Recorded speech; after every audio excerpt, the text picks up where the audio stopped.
নমস্কার বন্ধুরা, আজ বানিয়ে ফেললাম শীতের সব ধরনের সবজি দিয়ে শুটকি মাছের রেসিপি। তো এটা অত্যন্ত টেস্টি হয়েছিল খেতে, অসাধারণ হয়েছিল খেতে। না খেলে কেউ এটা বোঝানো যাবে না কাউকে যে কতটা সুন্দর হয়েছিল খেতে এটা। তো এখানে আমি সমস্ত ধরনের সবজি ইউজ করেছি।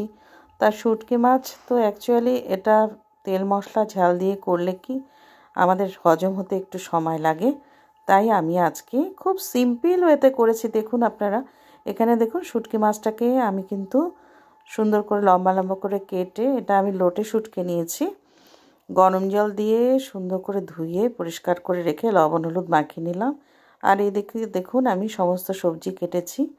তো বেগুনটা একটু বড় করে কেটেছি, বাকি সবজিগুলো কিন্তু সব সরু সরু পাতলা পাতলা করে কেটেছি, যাতে করে আমার এখানে কোনো রকম জল ইউজ করতে না হয়। এই সবজিটা আমি জল ছাড়া করব, জল ছাড়া করলে এটা সবচেয়ে বেশি টেস্টি হয়। জল দিলে পরে সবজিটা সবটা ক্যাতক্যাতে হয়ে গেলে এটা ভালো লাগে না, তাই আমি এটা জল ছাড়া করব বলেই সব সবজি কিন্তু আমি সরু সরু করে কেটে নিয়েছি গাজর, মিষ্টি কুমড়ো, ব্রোকলি আর আলু। তো এবার দেখুন আমি কিন্তু কড়া চাপিয়ে দিলাম। কড়াতে একটু তেলটা একটু পরিমাণ মতো লাগবে, যেহেতু সবজিটাতে আমি জল ইউজ করব না, তাই তেলটা পরিমাণ মতো ইউজ করেছি। কিন্তু পেঁয়াজ কুচি, লঙ্কা কুচি আর দিয়েছি আমি রসুন। এখানে কিন্তু আমি কোনো বাটা মশলা, গুঁড়ো মশলা কোনো কিছু ইউজ করব না। যদিও সবাই গুঁড়ো মশলা, বাটা মশলা অত্যন্ত রিচ রান্না খেতে দেখতে পছন্দ করেন, কিন্তু সেটা হজম করা খুব কঠিন কাজ। তো যারা শুটকি মাছ খেতে ভালোবাসেন অথচ গ্যাস হবে এই ভেবে খেতে পারেন না, তাদের জন্য এই রেসিপিটা কিন্তু অত্যন্ত উপযোগী। আমরা তো সবসময় খেয়ে থাকি শুটকি মাছ, তো আমরা কিন্তু এভাবে খুব সিম্পল ওয়েতে রান্না করে সেটাকে খাই, যাতে করে কোনো রকম প্রবলেম না হয়। খাবারটাও খাবো, প্রবলেমও হবে, সেটা তো ঠিক না। তো দেখুন এখানে আমি বেগুনটা যেহেতু গলে যাবে, সেই জন্য বেগুনটা আমি আগের থেকে সুন্দর করে লাল করে ভেজে এটাকে আগে তুলে রেখে দেব। বেগুন আর শুটকি মাছটাকে তুলে রেখে দেব, এটা আমি লাস্টে দেব। বাকি সব সবজিগুলো আমি কিন্তু ভেজে নেব, একটুখানি ঢাকা দিয়ে, সামান্য ঢাকা দিয়ে এটাকে ভেজে নেব। সব সবজি যেহেতু আমি পাতলা পাতলা করে কেটেছি, সবটাই গলে যাবে, কোনোটাই অসুবিধা নেই। গলে যাবে মানে একদম গলে যাবে না, কিন্তু শক্তও কিন্তু থাকে না। তো সবজির কালার অ্যাজ ইট ইজ থেকে যায়, তো খেতে সত্যিই অত্যন্ত টেস্টি হয়। সবজির কালার যদি একই রকম থেকে যায়, সেই সবজির টেস্টটা অনেকটাই বেশি হয়ে থাকে। তো দেখুন এখানে আমি পেঁয়াজ কুচি, রসুনের কোয়া, আমি রসুনটা থেতেও করিনি, রসুন আস্তে আস্তে কোয়াগুলো দিয়েছি। আর আমি লঙ্কাটাকে চিড়ে দিয়েছি, যেহেতু একটু ঝাল না হলে তো ভালো লাগবে না। এটা খুব ঝাল লঙ্কা ছিল, তাই আমি 3টে লঙ্কা চিড়ে দিয়েছি। এবার আমি ব্রোকলির ডাঁটাগুলো তো শক্ত থাকে, তাই ব্রোকলির ডাঁটাগুলো যাতে সেদ্ধ হয়ে যায়, ব্রোকলিটাকে আগে একটু ভেজে নেব।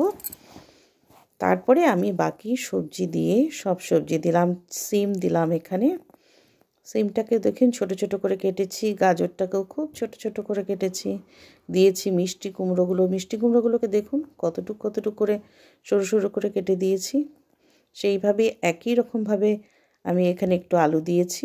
সব সবজি দিয়ে এটাকে আমি এবার লবণ হলুদ দিয়ে ঢাকা দেব। তো লবণ হলুদ দিয়ে ঢাকা দিলে পরে সবজি থেকে অটোমেটিক্যালি এখান থেকে জল বেরোবে, সেই জলেই আমার সমস্ত সবজিটা সেদ্ধ হয়ে যাবে কিন্তু।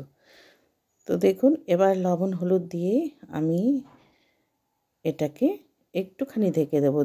দেখবেন মানে সবজির কালারটা যাতে নষ্ট না হয়। সবজির কালারগুলো অ্যাজ ইট ইজ থাকলে, বজিয়ে থাকলে না সবজিটা খেতে অত্যন্ত টেস্টি হয়। তো আমার রান্না ভালো লাগলে আপনারা লাইক, কমেন্ট, শেয়ার করবেন, চ্যানেলটিকে সাবস্ক্রাইব করবেন, আমার ফেসবুক পেজটাকে ফলো করে দেওয়ার অনুরোধ রইল। তো দেখুন এবার আমি কিন্তু এখানে খুব সামান্য সময় ধরে এটা ঢাকা দিয়ে রাখবো, খুব অল্প সময়। আর এদিকে কিন্তু আমি মটরশুঁটি একটু এখানে ইউজ করব। তো মটরশুঁটিটা কিন্তু আমি আগের থেকে ছুলে একটু গরম জলের মধ্যে ভিজিয়ে রেখেছি। তো দেখুন আমার সমস্ত সবজিগুলো কিন্তু মজে এসছে। তো এবার আমি এখানে দিয়ে দেব আমি যে পেঁয়াজ কলিটা কেটে রেখেছিলাম সেই পেঁয়াজ কলিগুলো দিয়ে দেব। তো পেঁয়াজ কলিটা একটু ভাজা ভাজা করার পরে আমি এখানে দিয়ে দেব ক্যাপসিকাম। তো ক্যাপসিকাম আমি খুব সামান্য এখানে ইউজ করেছি, চাইলে আপনারা করতেও পারেন নাও করতে পারেন, কোনো প্রবলেম নেই। কিন্তু শীতের সমস্ত ধরনের সবজি দিলেই একটা অন্যরকম টেস্ট হয়, সত্যি খুব ভালো লাগে খেতে। তো শুটকি মাছ আমার বিয়ের আগে কখনোই খাইনি, তো বিয়ের পরেই আমি নতুন খাওয়া শিখি। তো শুটকি মাছ গন্ধ যতটা বাজে, খেতে কিন্তু এতটা বাজে নয়। তো দেখুন এবার আমি এখানে আমার আরেকটু তেলের প্রয়োজন আছে, তাই আমি এখানে বেগুনটা থেকে, যে বেগুনটা তো অনেকটা তেল টেনে রেখে দেয়, তো বেগুনটা থেকে যে তেলটা বের হবে সেটা দিয়ে কিন্তু আমার বাকি সবজিটা মজে যাবে। তো এই জন্য আমি বেগুন আর মাছটা যে ভেজে রেখেছিলাম, মাছটাও একটু নরম হওয়ার দরকার আছে, একদম খটখটে হলে ভালো লাগবে না। সেই জন্য বেগুন আর মাছটা আমি এখানে এবার দিয়ে দিলাম। তো এটা বেগুন আর মাছ দেওয়ার পরে একটু ভাজা ভাজা করে এবার আমি দিয়ে দিলাম ক্যাপসিকাম। খুব অল্প ইউজ করেছি ক্যাপসিকাম। ক্যাপসিকামটা একটু নাড়াচাড়া করে নিয়ে তারপরে আমি এখানে মটরশুঁটি যে আমি বললাম ভিজিয়ে রেখেছিলাম গরম জল দিয়ে, মটরশুঁটি আর দিয়েছি আমি ধনেপাতা। তো ধনেপাতা কুচি দিয়েছি আমি, ধনেপাতার ডাঁটাগুলোই বেশিটা ইউজ করেছি, আর পাতা খুব সামান্য দিয়েছি। তো দেখুন এবার কিন্তু আমার এটা মোটামুটি কমপ্লিট। এবার এটাকে একটু সুন্দর নাড়াচাড়া করে আমি কিন্তু নামিয়ে দেব। সব সবজি দেখুন আস্তে আস্তে আছে, কিন্তু প্রত্যেকটা সবজি সেদ্ধ হয়ে গেছে। অসাধারণ একটা টেস্টি রেসিপি এটা। আপনারা যারা শুটকি মাছ খেয়ে থাকেন অবশ্যই ট্রাই করবেন, নিশ্চয়ই ভালো লাগবে। তো দেখুন আমার কিন্তু এটা রেডি। তো আমি দেখছি সব সবজিগুলো কিন্তু আমার সেদ্ধ হয়ে গেছে, সব নামিয়ে দিয়েছি। তো গুড বাই, ভালো থাকবেন, সুস্থ থাকবেন, নেক্সট ভিডিওতে আবার দেখা হবে, বাই।